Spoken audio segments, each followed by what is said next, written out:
Carl, thanks so much. Welcome to the Halftime Report. I'm Scott Wapner. Front and center this hour, this big week ahead. NVIDIA earnings, yes, they are looming, especially large. The markets in the AI trade, more volatile lately. We will debate the road ahead with the investment committee. Joining me for the hour today, Joe Terranova, Shannon Sikosh, Sarat Sethi, and Steve Weiss. There's your picture on this Monday. So the NASDAQ is the best of the major averages today. You still have a lot of the mega caps that are down. Obviously, okay, NVIDIA reporting on Wednesday. There's a lot at stake. We're going to get to that in a minute. Alphabet, thank you very much, because without Alphabet, the NASDAQ wouldn't look nearly like it looks right now. Microsoft is trying to go positive. Tesla's positive, but Alphabet's the big winner, Joe, on the back of this new Berkshire stake, which some are calling a surprise.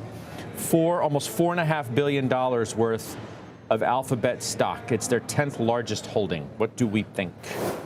Well, I think in the case of Alphabet, it's an accumulation of positioning that we're seeing going on across the financial services industry, and it's reversing a lot of the negative sentiment that we came into the year with. And I think what we're seeing with Berkshire, really, when you look at the net effect, keep in mind they sold about $9.4 billion worth of Apple, and buying, $4 billion, and also selling Bank of America. So there's still a net seller. Yeah, but this is a big deal. This is a big deal. Do we need to just sit back and give props to Farmer Jim? Do I need to be the one to do it? Well, we've already given him props. I know, but I know, but I feel like he deserves props again. Let's stay on the. You guys were saying the sky was falling. He was saying, no, I'm buying. Okay. And here we go. I mean, now I don't. Would this be for the last time that we do it? Well, I mean, if there's a reason to do it, we'll continue to do it. All right, Jim, you did a great job back in May. I was wrong. Josh was wrong. You were right. Jimmy! But this is why, okay, today, what we're seeing in Alphabet, what we're seeing in the SMH, if you could pull up the SMH as I'm speaking, that is now higher. I think that's why you don't get too bearish. I know a lot of people this morning, when we saw the S&P futures down 50 handles below where they are now, just 45 minutes ago. We've rallied 50 handles in the last 45 minutes, and it's because of Alphabet. It's because of technology. It's because of the SMH and the mega caps, and I think that's why you don't want to get too bearish here. Maybe you don't get an extension of the momentum trade, the aggressive nature of it that we've seen the last 3 months. That makes sense with the jobs report, with NVIDIA coming. But I think this is evidence of just kind of stay even-keeled, stay with the technology positions. They're working. And I like what the team here at Berkshire is doing. Yeah, yes, Shan. Last week was definitely more volatile than we had seen of late. Tony Pasquarello at Goldman says his baseline view is still net positive. I'm not convinced this is the start of something rotten, in part because capital flows continue to go towards tech. Yes, I know the market has broadened out more, but the capex from tech is enough in many people's eyes to keep this thing going for a while. You don't need to hit Alphabet specifically, but we're on the cusp of what is a very big week with NVIDIA reporting midweek. Many of these stocks are off double digits from their 52-week highs, so there's a lot to watch this week on how these things perform in what is the last of the most important reports of earnings season, simply because it's NVIDIA. And I think if you were concerned potentially over the last couple of weeks and waiting for that next shoe to drop in terms of opportunity, I think NVIDIA is likely to give you that catalyst to get a little bit more comfortable. I think the challenge here for investors is that every time we get some weakness in these stocks, Scott, the valuations look a little less stretched. They look a little bit better. And the idea that we have to base the potential unwind of the AI trade on all of the more speculative names within the universe, I think that there is something to be said for that. I think that at this juncture, what you're really looking at is where is the capex going to be monetized? Are these companies going to continue to drive what is essentially going to be a continued multi-year thematic tailwind? And if you're going to be in this space, Scott, I think you want to be in these higher quality names. And so therefore, even if we get a little bit of potential pressure or tension over the next few weeks on some of the speculative names, I still think people are going to use any excuse in this environment whenever these sell off to potentially add to positioning. It's too soon. It's too soon to know whether you're overbuilding or overspending, and you're not going to have the answers to those questions for probably, we're talking years, not months. The hyperscalers have already told us. Agreed. But what I'm saying is they're just going to reconfirm, and that's what the market's going to look for. What do you think? So, look, NVIDIA, we know what they're going to tell us, what Jensen Huang's told us every quarter. AI spending is growing. It's going to continue to grow. So there's going to be nothing new out of there. In terms of when I take a look, and I'm not positive in Oracle because of their cash flow situation and their borrowing, and we don't know if they will get a return on it. But if you take a look at Meta, which has been the most maligned, stock's down over 20% in a bear market for the stock. So let's just scenario play. If they don't benefit from AI, if they're spending too much, what does it matter right now? Earnings because of CapEx are at a low. That's why, and I'm agreeing with you. That's right. Sort of the overarching point. Exactly. It's too soon to know. Well, it's too soon to know, and it doesn't really, if you step back, it's going to be somewhat controversial. It doesn't matter, because if they're spending too much, they'll put the brakes on the spending and earnings go up. Right now, what I've got, even with that CapEx spending, I've got a company selling, depending upon the estimate, that's valued at between 18 to 20 times earnings. So I'm very positive on it. I think it's a great buying opportunity here. And the trick is you can't wait to spend. That's the thing. So this is more than an insurance policy. If you wait till all the use cases come to effect, then you're late and you're out of the market. The CEOs have already voted. They have voted with their dollars, and they know that what they are willing. Right. Well, I mean, if theoretically, you have to have faith that they know what they're doing.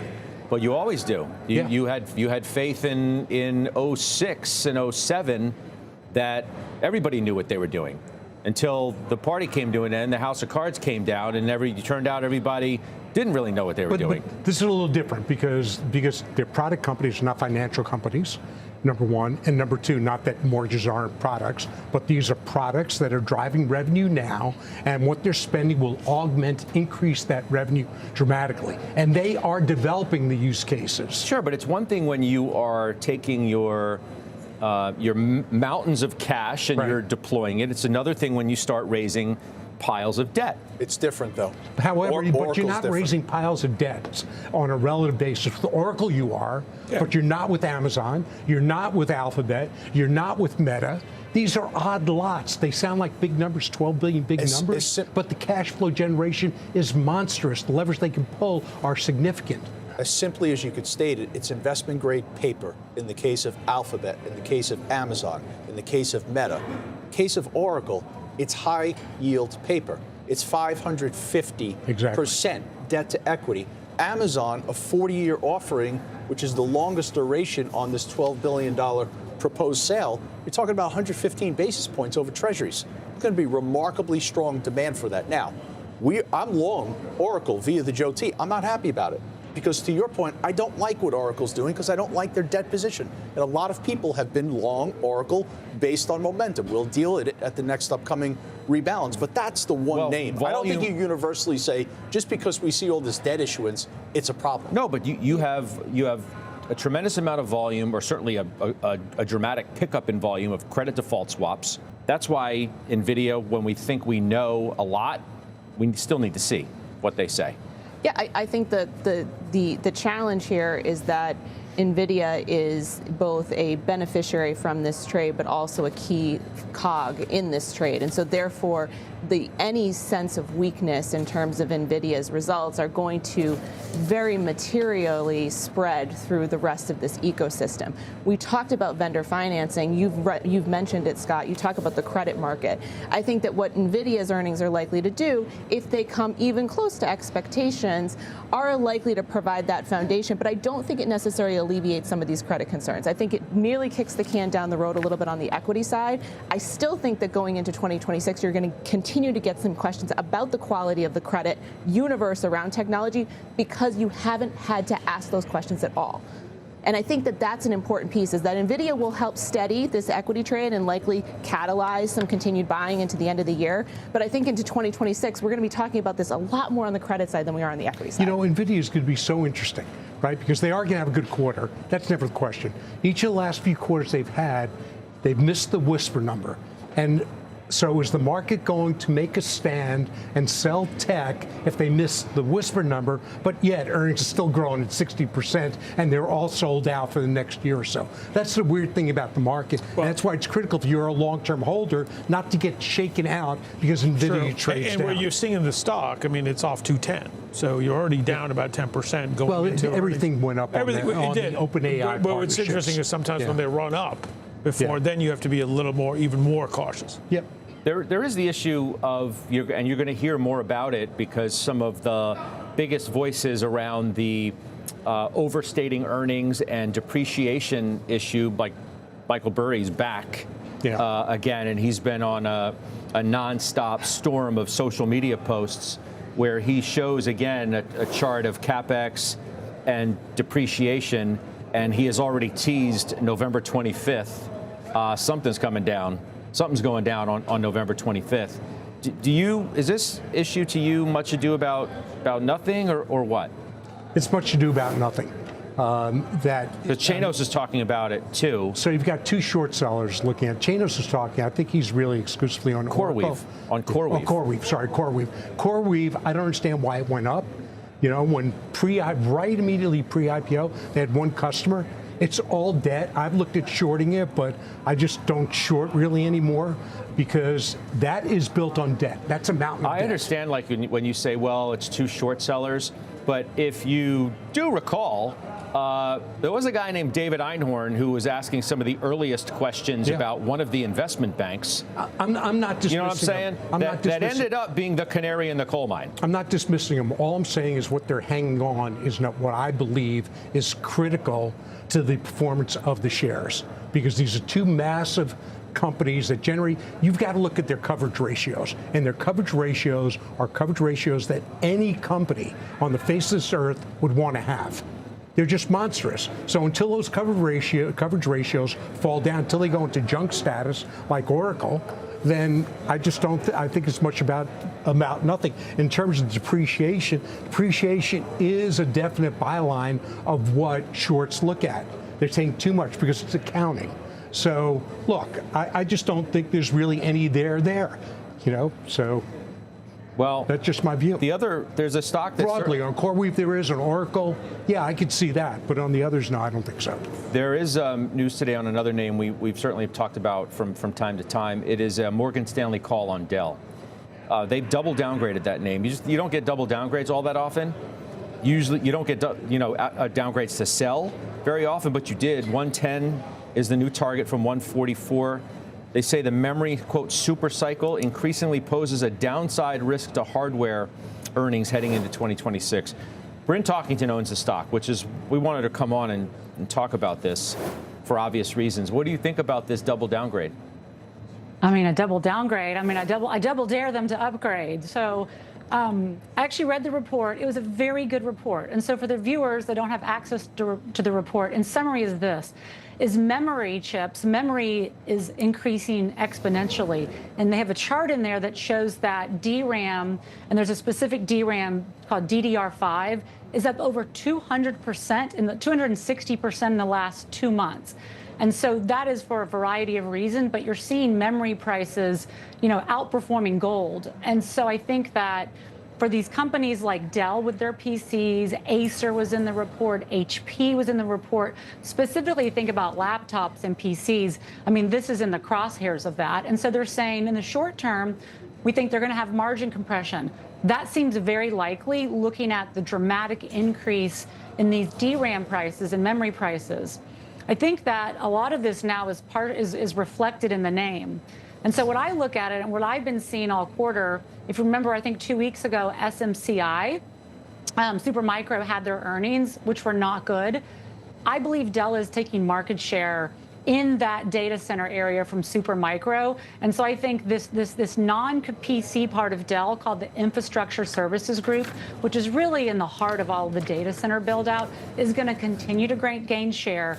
And so yes, over the short term, I think this piece was spot on. I mean, you would think that all these companies would have margin compression, but I think once it's settled down and after earnings come out next week, that'll give us more clarity and potentially a buy.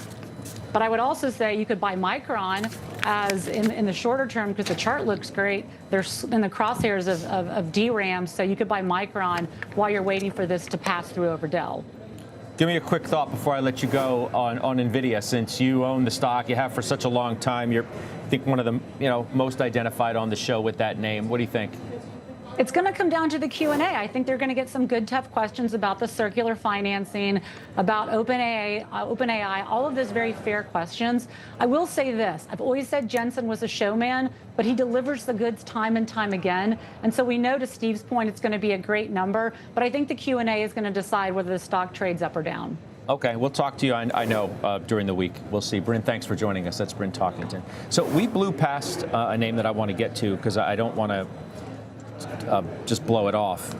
This idea that the FT was talking about over the weekend, that Apple is intensifying its succession planning for Tim Cook. We talk about it because it's a sexy headline and all that, but it's even more relevant, I suppose, because in what you talked about, Berkshire continuing to yes. sell down their Apple position, and you trimmed it too. Well, I trimmed it personally. Yeah, well, why'd you do that? Well, to me, that's an even bigger statement that you trimmed it personally, because you can't do anything unless you're in the time period to do something with the ETF. So if you do something in your personal position, to me, that screams louder, frankly, than the other move. So why'd you do that? Okay, so let's be clear on this. In August, the ETF did not own Apple. And at that time, Apple was trading around 205, 206, and I thought they had a moment in which you were going to see a rebuilding of positioning. And that proved to be right. I took a position. As it moved higher, I kept buying more and more. Now I own it personally, and I also own it in the ETF. And I think from a risk management perspective, it's prudent not to own it in both places. So I wanted to buy more XBI. I just did not want to put more cash into the market. I wanted to be a neutral effect.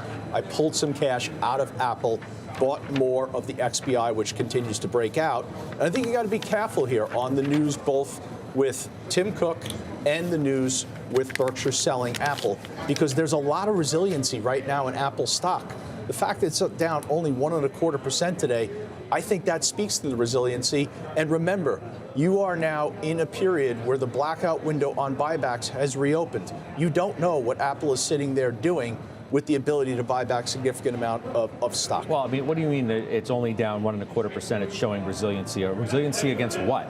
Well, I would have thought that the stock would have been down more than 1.25% with some of the news that we had over the weekend. On Berkshire? Yeah, on Berkshire. Why? And then also surrounding Tim Cook as well. Oh, maybe the Tim Cook thing, but it's not like the Berkshire thing has been a consistency from that company, from that firm for a long time. If it was the first time we were learning that, all of a sudden they're taking down their Apple stake, I would agree with you. Well, Scott, I don't think you could say on one hand we're all excited because they're buying Alphabet, and then on the other hand they're selling Apple, so we dismiss that. Like, you have to have it both ways. Yeah, you could be excited about buying Alphabet rather, but you also... Alphabet is new. The trimming Apple again is not new. In fact, it's like, all right, well, they obviously had made a statement many, many months ago on what they were doing with that position. But their net action is still they're selling more Apple than they're actually buying of Alphabet. We're getting caught up on Berkshire. I think the Tim Cook effect of it, and I think overall the market environment, the way we came in today, in a very heavy mood, selling in technology, I think it's pretty resilient. When you see the stock right now. You said I don't want this to get glossed over either. You said you bought more XBI, and what the healthcare trade month to date is by far and away the best. That as a sector, it's up more than 5%. The next closest materials up 1.3. Pure momentum trade for XBI. I mean, that's why I'm buying it. I'm buying a 5-year breakout. I've talked about that since I started buying it at 102. And as it continues to move higher, I'm going to buy more and more of it because I think the stock has a lot of room. I think near term it goes to 125. Sarat, you have a lot of exposure here. We do, and it's finally coming back. I mean, it was down flat for quite a bit. It's up 10% for the year. And I think biotech's coming back, medical products coming back, big pharma's coming back, and slowly the earnings there will show. Shan, you like? Like healthcare, I think also if we continue to get weight in terms of investors being concerned about the Fed not being accommodative, you could actually see this unwind a little bit in the short term, and then that would be an opportunity to add here because I think that there is a little bit of a narrative that the Fed's not going to go in December. What do you think, Weiss? Look, I think on biotech, what always has killed the move higher is supply coming on the market. And the IPO markets just aren't open yet, really, to any degree. So you're not going to see that supply come on. So I think it's probably still a safe bet here. Definitely not in healthcare. I mean, nobody's running to the IPO market in healthcare right now. Not at all. The other way. The other healthcare name, if I could real quick, that's breaking out, I did a bad job in this. I bought it, I sold out of it after earnings. That's Merck. If you could throw up a chart, it's back up to 94 now. It looks like it wants to press towards 102.97, which would be a 52-week high. All right. Lastly, Bitcoin. What is happening, Weiss, with Bitcoin? It's at 94,000 now. I mean, you own IBIT. So you're the only one here who has any exposure to that as far as, well, you have strategy and Coinbase. Oh, I want to hear from you, too. Actually, you know what? Hold your thought, because I want to hear from you first on what's happened with strategy. What's up with that? So it's a rules-based strategy that we run. And it's interesting because show a bigger thing to show the decline in strategy. When I saw strategy come into the ETF, I honestly said to myself, I wish I had the ability to say no on this position, and I don't. Strategy qualifies for the S&P 500. It's not in the S&P 500 for whatever their reasons might be. If I had that same discretion, strategy would not be in our universe. Now, is that something that I could address in the future? Yes, it is. But for those of you out there that know how you construct an ETF, that comes with significant SEC paperwork in front of it. I said several weeks to you, Scott, I think that our entry into crypto was late. I've felt that all along, and it's proving itself out. I think that very clearly we found a peak in the market on October 6th. I think it began with the dollar reversing in September. The dollar's moved higher. Then it moved to crypto. Then it's moved to gold. So all these macro momentum assets are rolling over. And I see that's what's going on right now with Bitcoin. I don't expect it to stop anytime soon. Weiss, RBC says it's a red flag for markets. The trend is more concerning. And it's been fairly well correlated with the S&P over the past few years. What do you think about that? Yeah, so look, I sold some more last week, so I have barely a position left. And that wasn't brilliant. It was actually a mistake on my part, because I've been very clear. I don't see any use case here. I've never seen anybody, including on Squawk Box today when somebody came on. He's talking about he likes apples, so if they go down, he doesn't like them less. Bottom line is there is no use case. It's strictly a trading vehicle, and I bought it and owned it because of momentum. Where I made the mistake, frankly, is when the momentum died, I didn't sell all of it. And the reason I didn't is that, number one, I violated my discipline, and number two, I was hoping there would be some news to drive it higher, and it didn't come out. So I still don't see anything other than the trading vehicle. It's not a store of value. We're seeing that. It's not a hedge. We're seeing that. It's a pure risk-on asset. So I have other places where I prefer to lose money and not feel so stupid. Not that I've lost money here. I've made some pretty good money trading it. But on the mark-to-market over the last few weeks, it's not been great. So I see no reason to step in here. You only buy it when the momentum is turned up clearly. The other thing that's troubling, and the reason why I think it moves lower, is this administration is arguably the most pro-crypto administration we've had. And Bitcoin on the year is basically unchanged. That's why I was holding on to it. Because not only the administration, the people behind the administration. But that's telling you, it looks like it's going lower. All right, we're going. We're back on Halftime Report. I'm Leslie Picker with today's ETF Edge. The Bitcoin death cross has been stealing the headlines, but Ethereum, the second largest crypto, is also down almost 30% within the last 3 months. Joining me now is Thomas Lee, Fundstrat Global Advisors, Managing Partner, Head of Research, and CNBC contributor, on why he is still bullish nonetheless. So, Tom, tell us, you've got these monthly fluctuations. As you say, Ethereum is in a super cycle. What makes you stay bullish? Well, there's the story of building on Ethereum, and we know that there is a lot taking place. There are stablecoin creations. Larry Fink and BlackRock and Wall Street want to tokenize assets, bring stocks, bonds, real estate onto the blockchain, and they have to find a neutral 100% uptime blockchain. That's Ethereum. And that's the fundamental story. The price, of course, for Ethereum will fluctuate because crypto is hyper volatile. In fact, it's kind of it's sort of a feature of the blockchain itself. And I think we've been in a downtrend, unfortunately.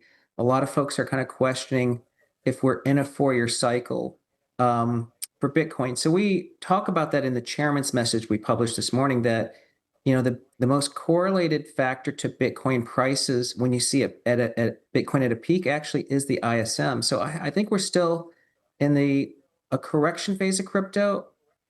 Crypto suffered from that liquidation event on October 10th, but because the fundamental story is intact and we crypto discounts the future, that's why it's volatile, but it still looks pretty attractive here. And personally, I think that we're pretty close to bottoming this week. Time for Ethereum, because you've got this general market risk-off mentality. So what are some of the idiosyncratic elements that we should be thinking about as it pertains to Ethereum in the meantime? Well, Ethereum kind of has several ways that it establishes a floor.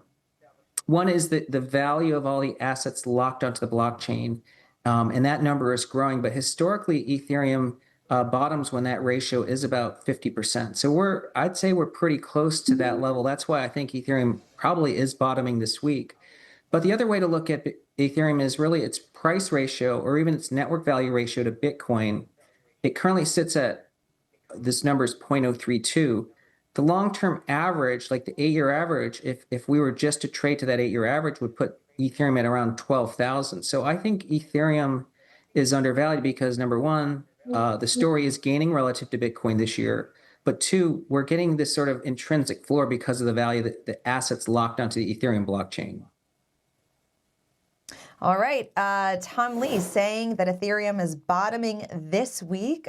We will see, and we are actually going to continue the conversation over at etfedge.cnbc.com. Brian, thanks so much. Welcome to Closing Bell. I'm Scott Wapner, live from Post 9 here at the New York Stock Exchange. This make or break hour begins with AI anxiety and whether NVIDIA's earnings might calm the market this week or only frazzle it further. We'll ask our experts over this final stretch. I want to show you the scorecard here with 60 to go in regulation because it has gotten more red over the last 20 minutes or so. We are red, in fact, across the board, at least by 1% for the majors. There's the S&P down 1.3%. You saw what the others are doing as well. Here's NVIDIA down 3%, showing what were modest losses, it's accelerating a little bit again as we look forward to those earnings coming midweek. Alphabet is a big winner, at least it was. It's still higher. Off the best levels, though, of the day. It is on news that Berkshire Hathaway has taken a large position in that stock. We'll closely follow that. They're still selling. Berkshire is down their Apple stake. Shares are red. The FT reporting today that a succession announcement could come as soon as next year. We'll dive in deeper on that story as well. Oracle's down again. That stock becoming a real flashpoint for the AI build-out concerns. Look at it. It's down 3%. Banks, they're weaker as well after hitting record highs last week. We're watching private equity, too, because Blue Owl is a major decliner at this hour. We're going to have more on that story coming up in just a few. And, of course, we're watching Bitcoin. Its sell-off continues. So almost everywhere you look, there are some green pockets here or there, but it is not a pretty picture on Wall Street today. It takes us to our talk of the tape, this critical week for your money, and how much is really riding on it. Let's welcome in our guests. CNBC contributor Trivariate's Adam Parker. Anastasia Amoroso is the Partners Group Chief Investment Strategist and Robinhood CIO. Stephanie Guild. It's good to have everybody with us. What is the market trying to figure out here? I feel like this is like fear and greed at the same time. There's just so much polarization when I'm doing my meetings. If you even look at the M&A market, it's like a huge pipeline. People are trying to get stumped, but there's also restructurings done. You look at the market, people are buying really high beta, kind of dreamy stuff, but they're also trying to get more defensive. So I feel, look in the last 24 hours, you've got big firms coming out with bull calls for the equity market, and you've got really smart guys like Goodluck and, saying we got a problem. So it's just, to me, there's just a lot of polarization and uncertainty. And as you pointed out, we've got a couple of data points this week, September jobs and NVIDIA's earnings. So it's a weird time, and I think the right move is, to try to find things that aren't correlated to the AI trade within the equity market. Anastasia, of Jeffrey Gundlach that Adam is highlighting, he says, quote, "The health of the equity market in the United States is among the least healthy in my entire career." Talks about where he sees a next crisis coming from, but one can only surmise that he certainly is addressing how concentrated this market has been. But in your mind, like, what is the market cycling through here? What is stuck in its brain that has it concerned? Yeah, I mean, I think Adam sort of hit the nail on the head, which is there's a lot of people out there who are wondering whether we are in AI bubble, for example, if we are in a market bubble, and yet those same people will tell you we're not in one, and they continue to participate in this. And I think one of the questions right now in the mind of investors is valuations. So I assume what Jeffrey's talking about is, let's say, looking at the Shiller PE multiple, you look at it, it's about at 38, which is above where it was in 2000. But if you extrapolate the Max 7 stocks out of that, we're actually looking at a 28 times multiple, which is below that 36 that we saw in 2000. So investors can then look at the Max 7 and say, well, that's trading at 74 times Shiller PE, but Scott, I compare that 200 to 254 where it was in 2000. So that's what it wants to see. That's what they worry about. But to me, NVIDIA might actually be a positive data point for the market this week. We're gonna see it. We're gonna have to wait a couple of days. Steph, you know, for every gun lock, there's a Pasquarello of Goldman Sachs who says, my baseline view is still net positive. I'm not convinced this is the start of something rotten. The core of my argument, financial conditions are easy, U.S. growth is set to accelerate, and the flow of capital is supportive of stock prices. So in your mind, what are we battling here? I think it's two things. One is that we are in a place where we haven't seen economic data in a while, and we don't know what it actually means. The only data that we had, for example, from a jobs perspective, was challenger data. And actually don't think it looked that bad. It was 62% of layoffs this year come from the government and government-related things.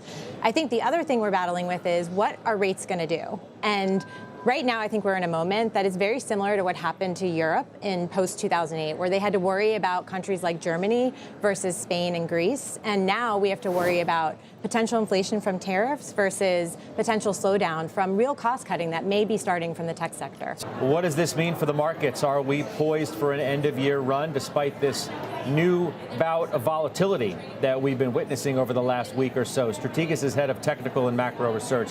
Chris Verone is here at Post 9 with some answers. So what do you think? I mean, I know you track the charts, but I mean, the Fed factors into the fundamental story here, I think the market agrees with Waller here. When you look at the weakness we've seen on a relative basis in consumer discretionary, we've seen cyclicals weaken relative to defensive. So if we're going to use the market as our gauge to how the economy is perceived here, I think there's certainly been a change in character over the last 2 or 3 months. You know, we've talked about it, you as well, with healthcare turning up, with the utilities really assuming their leadership. So there's certainly a more defensive streak. We're sitting here with the 2-year yield roughly 355, 360. I mean, that's still 2 cuts below where the policy rate is. So our view is the Fed better get on board here, because you're getting the messages of a weakened economy through the lens of discretionary, through the subtle turn of improvement in staples and utilities and healthcare. Why has the long end, though, been backing up? Yeah, I think that's the tricky part of the call here. When you look at 30-year yields, they've backed up modestly since the last Fed meeting. Well, we were under 4% on the 10-year, don't forget. Yeah, and 10s have rallied let's call it 420. I would be very surprised if we saw 10s much above 430, 435 in this environment. To me, that's the top end of the range. I'm a buyer of bonds there. I think ultimately the Fed will have to cut. It's a question of whether the bond market forces it sooner and more aggressive than they would like. What are we trying to figure out? I asked this question 43 minutes ago at the top of the program. Like, what's the market caught between here? I think the market's caught between 2 things. Is this simply a flush of weak hands in crowded AI beta positioning, or is it a fundamental rethink of the shape of the economy? I still want to give the benefit of the doubt to this market. We're in an uptrend. Leadership has generally been pretty good all year. I don't think the breadth or the internals are as bad as advertised. But I wonder if we need some type of a flush to wake up the Fed. And, you know, we undercut, or we're about to undercut that, call it, 6640 level here on S&P. Underneath that, there's really not much till about 6450. So do you need that oversold condition to really wake up the Fed into the December meeting? That would be my suspicion. How do you feel about the role that NVIDIA could play one way or the other? Yeah, it's funny. It's not believe it or not, it's not NVIDIA or the semis I'm particularly worried about. Those aren't top formations. Those are stocks that are up a lot that might need to consolidate or correct. What I'm worried about is the names that have actually been putting in big distributive top formations in tech over the course of the year. Look at legacy software. Look at Salesforce. Look at Workday. Look at ServiceNow. Those are the ones where if NVIDIA falters here, I want to be very, very careful I don't own any of the real weak top formations. But I mean, some of those hadn't participated anyway. Like Salesforce is not. Let's throw that up again, guys, please. Look at year to date, Salesforce. It's not like you had some massive run up you got to be worried about. These guys have been left out in the cold. That's the point. If the good stuff starts to falter, it's the bad stuff that really bears all the weakness. Take financials as an example. The banks have been the best in the sector all year. What has been weak? Private capital, alternative asset managers. If the banks begin to falter here, it's not banks I want to short. It's the Apollos and the Blackstones that I think they're already down a lot. Yeah, I think all the big mistakes in this business happen trying to catch bottoms or trying to catch calls in big tops. Those private capital stocks are weak across the board here. I think it's another message that the Fed ought to heed. Finally, healthcare. Yeah. You're a big believer? I am. I think what makes healthcare... Everybody's on like the same side of the boat now on this trade. You know, I think what's fair, though, is what makes healthcare a little bit different is you had this kind of conditional sentiment set up for probably 18 months where people were so bearish, but we needed some spark. And I think finally the last couple of months, what have you seen that's different? The new high list is actually expanding in healthcare. It's also global. The European names are breaking out just like the U.S. ones. So I can't say this is just some idiosyncratic U.S. policy move because you're seeing it globally. I also think really importantly, the bar of expectations relative to tech or relative to financials is low in healthcare. The outflows from the ETFs have been just persistent all year. Yeah. And look at, maybe most importantly, the leader is back. Lilly has decisively broken out here after, what, an 18-month pause? So I think you're getting the leadership in healthcare back in gear with very, very low expectations. All right, good stuff, Chris. Thanks. Hey, everybody. Welcome to Blue Cloud Trading. I'm George. So listen, I totally screwed up in this video, and I forgot to hit the microphone, the volume record. So I'm actually recording a quick little recording here to let you know that, there's not going to be any sound in the rest of this video. I'll just give you a quick synopsis of what happened. If you want to sit through and watch the visual of these charts here that I went through, it took me about, 40 minutes or so. You're welcome to do that. But yeah, anyway, just real quickly, the markets were obviously down. You just saw Tom Lee on the halftime report. There were some other clips from other guests, and they shared all their thoughts on the markets. You're going to get to see a lot of the stocks that they talked about, including in this video here, you can see the charts for the S&P 500, the NASDAQ, the Dow, and you're also going to see some of the stocks that they talked about the list that you see right there that I'm showcasing. You'll also see some of the stocks from Mag 7 and some member requests, BMNR and Lyft. So yeah, stick around, just watch if you want. Maybe I'll put some music in the background. I guess that's the best thing because I just can't do it again. All right, have a great rest of the night.